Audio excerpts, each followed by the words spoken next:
Hey everyone, this is युजाद watching Cams academy. So बच्चों, हम डिस्कस कर चुके थे जो हमारे इंपॉर्टेंट टर्म्स थे उसके बारे में डिस्कस कर चुके थे। हम लोगों ने heterozygous, homozygous, dominant, recessive and वगैरह वगैरह बहुत सारी चीज़ें हम लोगों ने डिस्कस करी हैं लास्ट 2 वीडियोज़ में। तो आज हम डिस्कस करेंगे अबाउट मेंडल, क्योंकि हमने पहले ही वीडियो में आपको बता दिया था कि क्या सीक्वेंस रहेगा हमारा। तो अब हम डिस्कस करने वाले हैं अबाउट मेंडल की मेंडल ने क्या क्या काम किए थे। तो यहाँ पे हम बात करेंगे मेंडल के बारे में, ओवरऑल मेंडल के बारे में बात करेंगे कि मेंडल ने क्या क्या काम किए थे और कैसा कैसा उनका सारी चीज़ें हिस्ट्री थी जो उसके बारे में थोड़ी सी बात करेंगे, जो भी एनसीईआरटी से रिलेटेड होगा। जो कॉन्सेप्ट है पूरा लगभग लगभग मोस्टली जो है वो बेस्ड है एनसीईआरटी पे, एनसीईआरटी से ही ली गई सारी लाइनें हैं। मैंने कुछ लिख रखी हैं पहले से ही, क्योंकि लास्ट वीडियो में लिखते लिखते मुझे लग रहा था कि टाइम बहुत लग रहा है और बहुत स्लो चल रहा है वीडियो, है ना। तो इससे हम थोड़ा फास्ट फॉरवर्ड कर सकते हैं वीडियो को। तो हम लोग स्टार्ट करते हैं मेंडल के बारे में पढ़ना। एंड मेंडल के बारे में अगर हम लोग देखें तो जैसा हम बताते हैं कि ये एक मैथमेटिशियन थे, है ना। ये क्या थे? एक मैथमेटिशियन थे, मतलब इनको मैथ की अच्छी खासी नॉलेज थी। और स्पेशली अगर हम बात करें तो स्टैटिक्स का इनका जो सब्जेक्ट था, स्टैटिकल नॉलेज बहुत ज़्यादा था, अच्छा था स्टैटिक्स। जैसे आपने मीन मीडियन मोड पढ़े हैं ना, तो ये वाली चीज़ें जो उनको बहुत अच्छे से आती थी, है ना। और अगर हम बात करें जो मेंडल सर थे, वो आपके कह सकते हो कि मॉन्क थे एक जगह के, है ना, पादरी जिसे आप कहते हैं नॉर्मली। मॉन्क थे एक चर्च में। तो वो वहाँ चर्च में क्या करते थे, अपना प्रेयर वगैरह करते थे और बच्चों को पढ़ाते थे, छोटे मोटे जो वहाँ पे आसपास के लोकल बच्चे आते थे, ये सारा काम उनका रहता था। साथ में गार्डनिंग वगैरह भी करते थे, ठीक है। और उसी गार्डनिंग के समय उन्हें ये जो पी प्लांट वाला एक्सपेरिमेंट है वो किया। और इसी वजह से उन्हें माना जाता है कि he was a father of genetics, है ना। ये जो हमारी बेसिक जेनेटिक की नींव जो डाली थी वो इन्होंने ही डाली थी, है ना। जो बेसिक नींव है उन्होंने ही डाली थी, क्योंकि उन्होंने एक ऐसे लॉज दिए थे जो एक तरह से एक बेसिक स्टैचू बनाते हैं, कह सकते हो आप, हमारे जो जेनेटिक्स है उसके बारे में, ठीक है।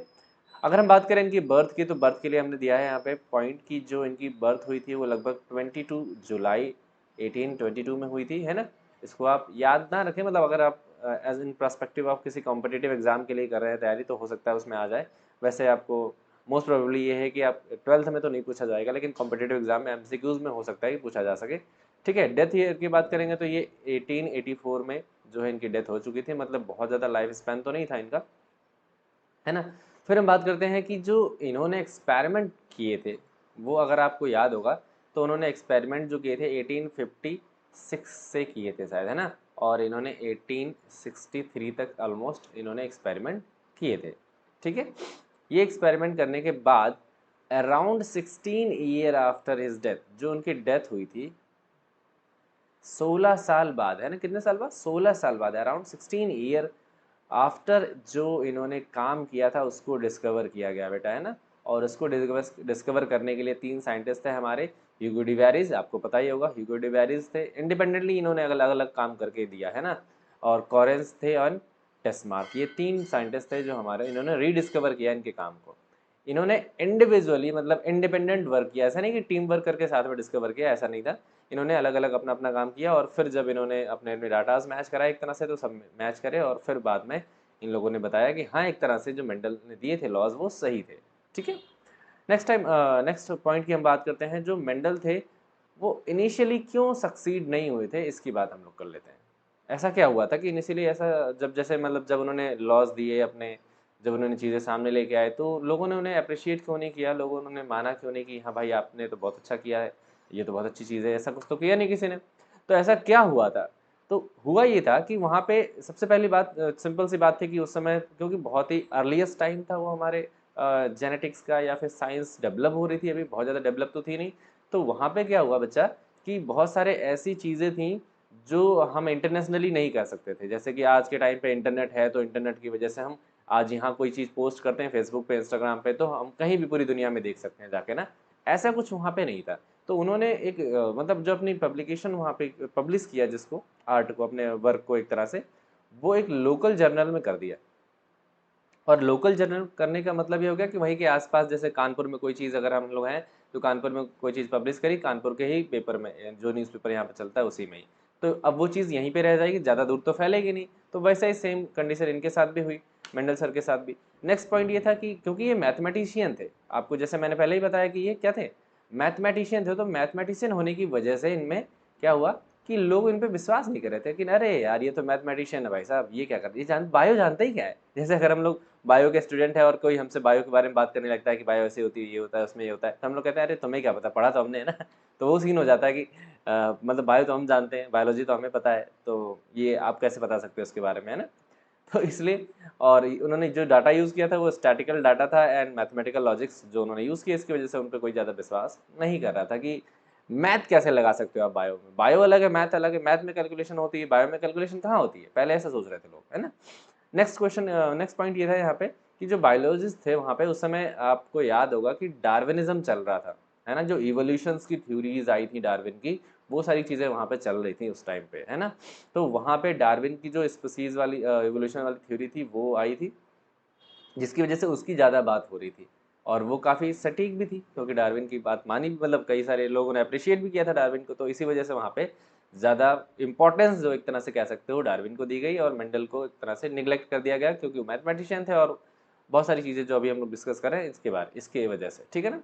फिर यहाँ पे मेंडल अगर हम बात करें, इन्होंने एक बात बोली थी कि जो है factors are responsible for the inheritance of characters, है ना। जो कैरेक्टर्स इनहेरिट हो रहे हैं वन जनरेशन से, जैसे कोई पेरेंट है तो दूसरा उसकी प्रोजेनी में कैरेक्टर ट्रांसफ़र हो रहे हैं, तो ये जो सिचुएशन है ये उन्होंने कहा कि फैक्टर की वजह से होता है। कुछ फैक्टर्स ऐसे होते हैं जो बॉडी में होंगे, या कुछ ऐसे फैक्टर होंगे जो प्लांट बॉडी में थे, लेकिन वो फैक्टर्स को एग्जैक्टली डिफाइन नहीं कर पाए that what are these factor, वो फैक्टर हैं क्या एक्चुअल में।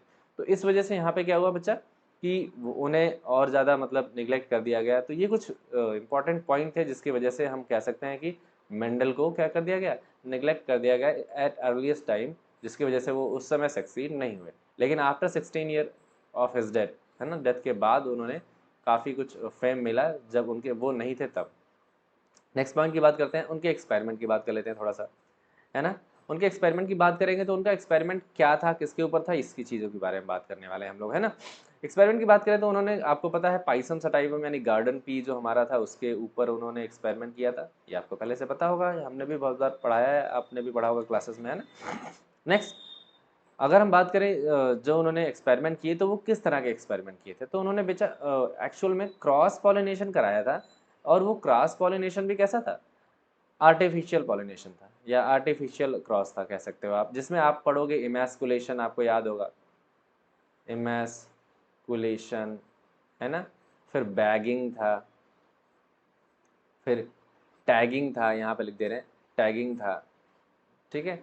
ऐसे करके अलग अलग स्टेप्स हम लोग करते हैं, रिमूवल ऑफ एंथर, है ना, जिसका हम स्टिग्मा यूज़ करना चाहते हैं उससे रिमूव कर देते हैं एंथर को, तो ये मैस्कुलेशन है। फिर हम उसे बटर पेपर से कवर कर देते हैं फ्लावर को, तो वो क्या है, बैगिंग है। फिर टैग लगाते हैं तो टैगिंग हो जाएगी। ये सारी चीज़ें इसमें आती हैं आर्टिफिशियली, मतलब उन्होंने खुद से ये किया, नेचुरली नहीं होने दिया, ठीक है।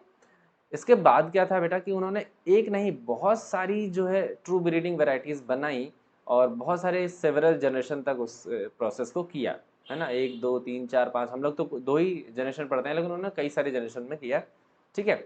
और मेंडल की सबसे खास बात ये थी कि जब मेंडल ने ये एक्सपेरिमेंट किए बेटा, तो उन्होंने ऐसा नहीं कि सारे कैरेक्टर को एक एक साथ स्टडी की, कि यहाँ पे हम प्लांट की हाइट भी देख रहे हैं, और फिर हम लोग जैसे प्लांट की हाइट भी देख रहे हैं कि कितना लंबा है, ये टॉल है या फिर डॉफ है ना, इस तरह से ऐसा नहीं किया उन्होंने। उन्होंने मतलब फ्लावर का भी कलर ऐसा सोचा कि आपने ये वाइट है, और ये जो है कोई कहते हैं पर्पल वगैरह है ना, इस टाइप के, मतलब एक साथ मल्टीपल कैरेक्टर नहीं देखे, कहने का मतलब ये है उन्होंने एक समय पे एक ही कैरेक्टर को स्टडी किया, इस वजह से वो ज़्यादा अच्छे एक्यूरेट रिजल्ट लेके आ पाए। जैसे हम लोग होता है ना कि खाना भी खा रहे हैं, फ़ोन भी चला रहे हैं, फिर इधर कुछ और कर रहे हैं, तो ऐसा होता है कभी सॉस सब्जी में लगाने की जगह हम दाल में हाथ डुबो देते हैं ना, क्योंकि फ़ोन चला रहे हैं, एक काम से एक टाइम पे 2 काम कर रहे हैं, तो वैसा सीन हो जाता है।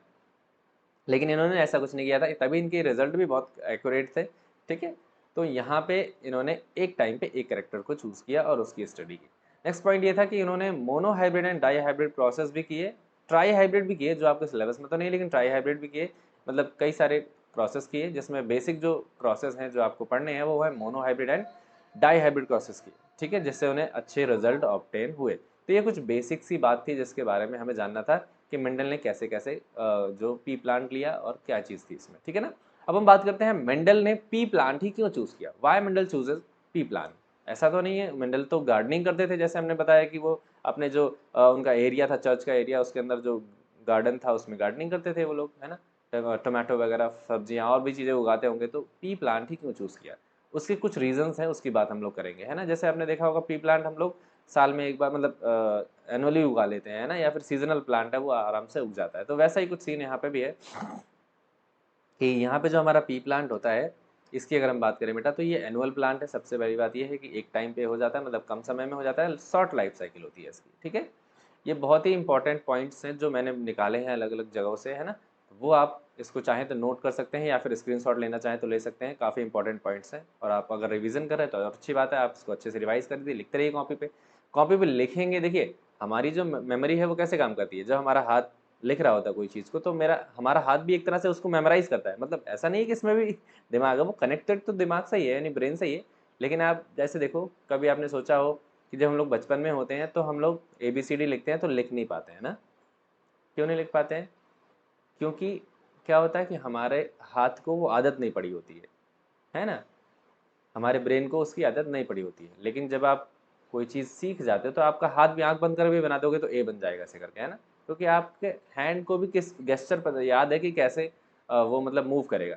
याद इन द सेंस कि उसे एक तरह से एक्सपीरियंस हो गया है दिमाग की वजह से। दिमाग को एक्सपीरियंस हुआ तो वो उसको कमांड वैसे ही करता है कि आपको इतने एंगल पे ऐसे ऐसे करना है, तो ये हो जाता है। तो आप लिखते भी रहिए और समझते भी रहिए, तो आपको ज़्यादा अच्छे से याद होगा, है ना। मे भी आपको एग्जाम्पल समझ में आया हो कि नहीं आया हो, लेकिन आप मेरी इस बात को समझिएगा कि आप लिखेंगे और फिर सुनेंगे तो आपको अच्छे से याद होगा बेटा, ठीक है। नेक्स्ट पॉइंट की बात करते हैं। It has perfect bisexual flower. Obvious सी बात है, इसमें मेल एंड फीमेल दोनों ही थे इसमें, है ना। मेल एंड फीमेल फ्लावर दोनों ही थे, ठीक है। नेक्स्ट मतलब पार्ट दोनों ही थे एक तरह से। नेक्स्ट अगर हम बात करेंगे कि इनमें सेल्फ पॉलिनेशन काफ़ी अच्छे से हो रहा था, और क्योंकि सेल्फ पॉलिनेशन हो रहा था तो कई सारी सेवरल जनरेशन हमें एक के बाद प्योर ब्रीडिंग वाली जनरेशन मिल रही थी। तो यहाँ पे ये अच्छी बात थी कि जो है इनमें सेल्फ पॉलिनेशन पाया जा रहा था, जिसकी वजह से प्योर ब्रीड कई जनरेशन तक वो आपको ऑब्टेन हो जा रही थी उनको। तो इस वजह से ये काफ़ी अच्छी बात थी यहाँ पे। फिर ये भी था कि वहाँ पे क्रॉस पॉलिनेशन बहुत ही ईजी था, यानी आर्टिफिशियल पॉलिनेशन बहुत ही ईजी था। क्यों? क्योंकि उसके हम पेटल्स निकाल देते थे, उसके एंथर निकाल देते थे और उसको एमैस्कुलेशन कर देते थे, यानी रिमूवल कर देते थे इन सब का, है ना। फिर उसमें आसानी से हम कवर कर सकते थे, छोटा सा फ्लावर होता था तो उसे कवर करना आसान था, है ना। बहुत सारी चीज़ें थी। तो इससे कहने का मतलब है कि क्रॉस पॉलिनेशन यानी आर्टिफिशियल पॉलिनेशन बहुत ही ईजी था। ईजी होने की वजह से इसको इन्होंने चूज़ किया, कहने का ये मतलब था।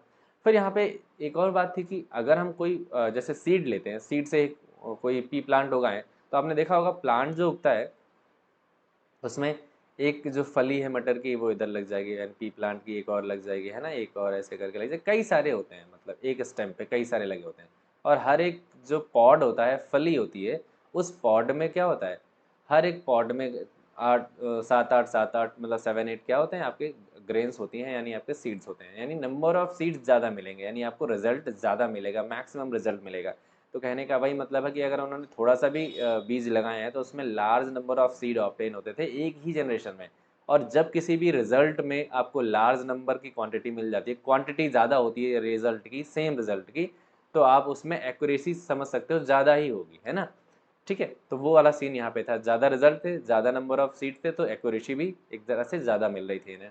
नेक्स्ट, इसीलिए इनका जो रिजल्ट ज़्यादा सक्सेसफुल हुआ। आगे बात करेंगे नेक्स्ट कि इनका जो प्लांट था, जो पी प्लांट था, या जो इन्होंने लिया था, उसको मेंटेन करना बहुत ईजी था। उसको ऐसा तो नहीं देख के बैठ के देखना था, हाँ भाई बड़ रहा हो रहा है, मक्खी तो नहीं काट रही है ना, ऐसे ऐसे तो नहीं करना था। ऐसे कुछ नहीं करना था, कहने का मतलब है ना। वो उनको आराम से एक बार पानी दे दी और उसको फर्टिलाइज़र दे दिया अगर देना होता था, नहीं तो नेचुरली वो ग्रो करके आपसे आराम से फ्लोरिंग करके और वो फ्रूटिंग कर ले, मतलब फ्रूट वगैरह फॉर्मेशन कर लेता था। तो इसे आसान था मेंटेन करना, यानी कल्टीवेशन इसका बहुत ईजी था।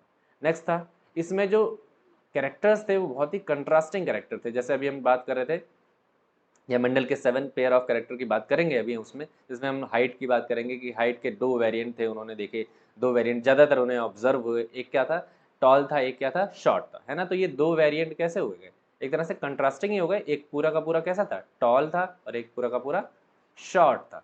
तो देखो ध्यान से, अगर आप देखो कि हाइट या तो शॉर्ट मिली या तो टॉल मिली, है ना, उन्हें एक तरह से तो कंट्रास्टिंग ही हुए। कोई भी देख के बता सकता है टॉल कैसा होगा और डॉफ कैसा होगा। तो ये सीन यहाँ पे हो गया इसकी वजह से, ठीक है। तो कैरेक्टर्स कैसे थे, कंट्रास्टिंग थे, उसकी वजह से आसानी से उन्हें डिफ्रेंशिएट करने में आसानी हुई, ठीक है बेटा। नाउ हम बात करेंगे कि मेंडल के, अच्छा अब ये अगली वीडियो में बात करेंगे। मैं सोच रहा हूँ कि वीडियो काफ़ी 10-15 मिनट का, 10-12 मिनट का तो हो गया होगा, तो क्योंकि बहुत बड़ा वीडियो मैंने कहा था बनाएंगे नहीं, तो ये मेंडल वाला जो ऑब्जर्वेशन है यानी मोनो हाइब्रिड डाई क्रॉस की बात हम अगली वीडियो में करेंगे, नहीं तो वीडियो बहुत लंबा हो जाएगा। तो मिलते हैं नेक्स्ट वीडियो में। Till then keep smiling, keep learning, और हाँ, सब्सक्राइब जरूर करना।